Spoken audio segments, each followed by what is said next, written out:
again, yes, the rumblings, a guy that we've talked about, we just mentioned him. He's hot off the market out in SoCal. Like we said, SoCal's definitely finding its way. There's a lot of top players leaving, and USC added O lineman Emmanuel Pregnon as one of the guys who, unfortunately, he's been a staple there for the Trojans, but is looking to test the waters. We Colorado native. We talked about Ole Miss, definitely, possibly, trying to entice him to come down to Oxford, and we're hearing that there may be a possible visit in the very, very soon future. You just never know. We've seen a lot of situations where visits have been made and not made, so it's one of those things. And then we've also heard that Colorado was in the mix as well, and with that, those two haven't changed. But of course, with the popularity of the interior linemen, the offensive line guys being so high in this cycle of the portal, it should be no question that he's definitely going to have a lot more suitors. And we're hearing that Tennessee and definitely the Oregon Ducks are looking to get a visit, and we're hearing that Tennessee and Oregon are in really good shape to get visits here soon. So again, Emmanuel Pregnon, former USC offensive lineman, is definitely on the rise. Again, Ole Miss is definitely trying to address their offensive line issues, and he definitely could be an answer. But what we're hearing right now, that Tennessee and Oregon have the edge to get the visits. So, also, folks, this show is not just about the news and the news updates, but we bring you some background based on Leanne's experience of where these players looked, and where their recruiting visits took them, and their offers took them during the recruiting process when they were moving from high school to college. And obviously, I watch a little bit of college football myself, and we track some of these players. So, for example, Matt Zemek, Trojans Wire, and myself did a breakdown on the USC transfer portal situation. 21 losses, 7 gained. And it's not just about the numbers. If you really look at the quality of losses, starting with an Emmanuel Pregnon, with a Miller Moss, with a Jaden Mayava, with their best wide receivers, Kyron Hudson, Zachariah Branch, of course, Zion Branch, and the losses have been significant at USC. We posted a segment on that over on the USC channel. And looking at this next situation, Leanne, this is something that you pointed out a few days ago. Again, it wasn't just about the list of NC State players entering the transfer portal, because everybody's got portal players, but they were just stacked at one position, mostly starters, and then making that connection Leanne did to a coaching situation where the defensive coordinator spot has changed and how that possibly has impacted some decisions at NC State. And here we've got an update on Brandon Sissy. Yep, another NC State corner, one of their top guys. Like we said, there was 4 key guys that they've lost to the secondary. Definitely look who are on the move. Again, we've heard obviously the rumblings of the new defensive coordinator down at North Carolina State. NC State hasn't really been a popular, and could have this been, well, for whatever reason, like we said, the comings and goings. But nonetheless, it's a tough loss for the Wolfpack. But Brandon Sissy is one of those cornerbacks that's definitely getting hot in the SEC. He's fresh off a visit to Oxford, Ole Miss. Obviously, that Pete Golding is on the move right now. We're definitely seeing a lot more pickup because, of course, coaches are able to visit. They're able to host, not just with transfer recruits, but also with high school recruits. So we see a lot of coaches right now. That will be at some of these events, that will be, taking in these players, making a lot of visits. But yes, he's definitely going to be a top guy that a lot of people are looking. He's also set to visit, some other places, but we're hearing that South Carolina. So the opposite end of the Carolinas, Shane Beamer is definitely looking to hone in. We haven't heard an official word if he will be visiting South Carolina, but that's definitely a school to watch in his recruitment. And another key guy out of the NC State secondary. And in that defensive thing, Tamarcus Cooley, he's a guy that has just, as soon as he hit the market, his phone was ringing off the hook. But he's been really efficient talking about, some of the schools that he was in. He was also in Oxford, while Brandon was in Oxford too. So this could be an interesting recruitment. Of course, by no means are these either of these athletes, have express that they are going as a package, but it also doesn't hurt, especially if you're Pete Golding, looking to add some top secondary guys who definitely have a relationship on and off the field. That definitely is a big plus in recruitment. So, both these guys were in Oxford, but again, a lot of guys are going after Tamarcus Cooley and obviously Brandon as well. But both are fresh off visits to Oxford, so we will definitely keep you updated on those two recruits because again, not saying that they're going to go as a package, but it could very well be something that some of these universities that are going to go after them might pitch to them.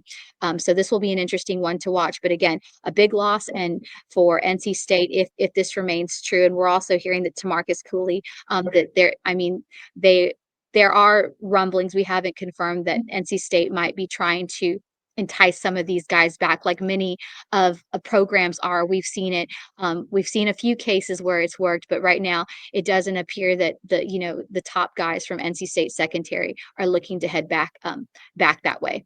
Jabbar Muhammad, one of the best cover corners in the Pac-12, moved from Washington to Oregon. One of the big reasons why the Ducks were so successful this year. Washington, as Leanne just reported a few minutes ago, have locked in on Arizona corner Tacario Davis. Well, if you got one lockdown corner, you might as well get two and really lock down either side of the field. So Jetfish is hoping to do that, Leanne.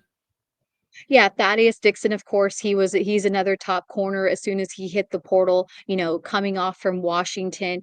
We're hearing that of course UNC Bill Belichick definitely making a push for him, looking to get him over, to Chapel Hill.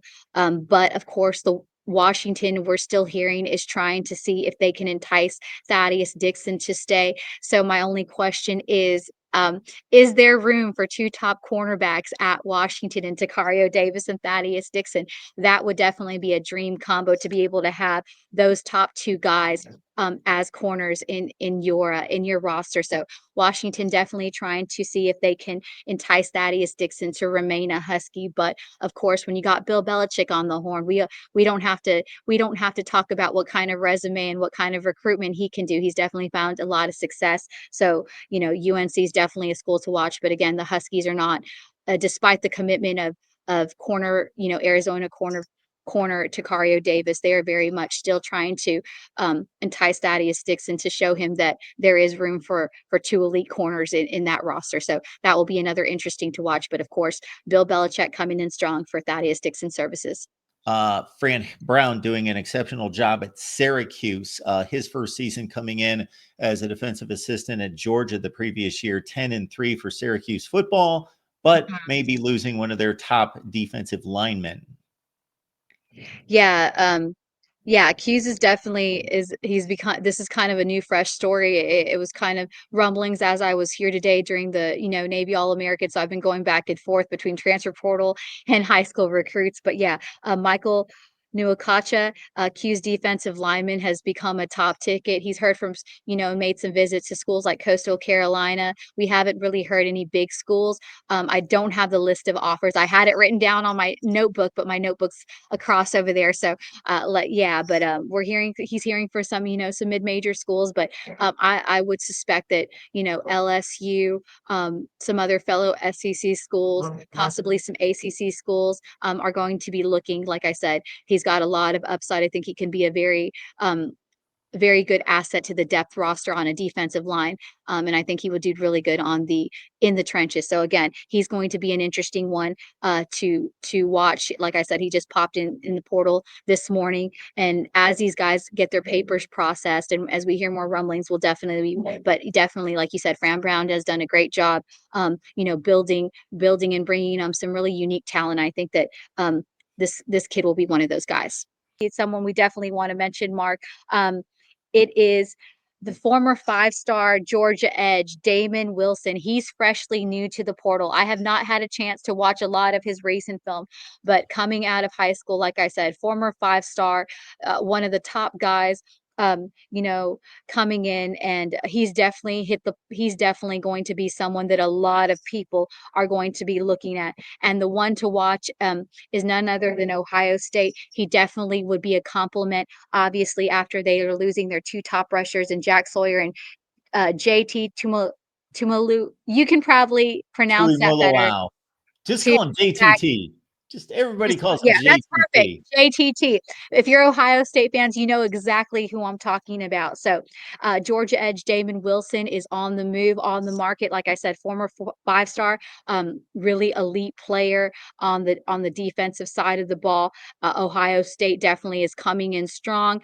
They don't have too bad a stage, to kind of set the tone of enticing someone like Damon Wilson. Like we said, he definitely would be very welcome as a Buckeye after they're losing their two top pass rushers in Jack Sawyer and, as Mark says, JTT. So that will be an exciting recruitment to watch, and we look forward to bringing you more on some of the fresh new guys and faces. Like I said, it's kind of slowed down. I think I mentioned on our show that yesterday or maybe the day before, that it's kind of slowing down as the everyone's season coming to an end, but it doesn't mean that it's slowing down as far as kids going in. It's just we got to allot that time for processing all the admin stuff. But I believe it was 50 players Sunday committed. So, it doesn't seem like a big number, but when you think about it, like I said, most of the guys that we talked about this morning, Mark, or earlier, are most of the guys that we've been talking for a while, who surprisingly recruitment lasted more than 24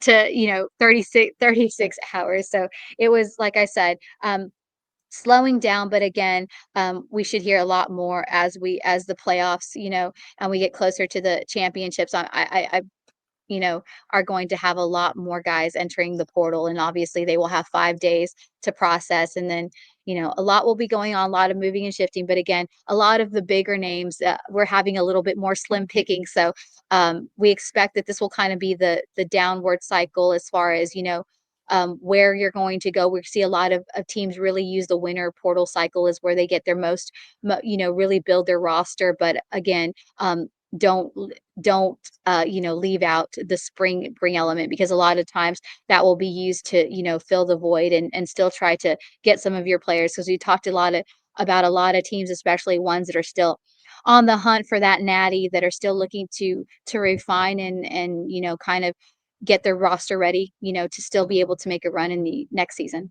Damon Wilson, 6 tackles for loss and 3 sacks at Georgia this past season. And again, Ohio State might be his landing spot.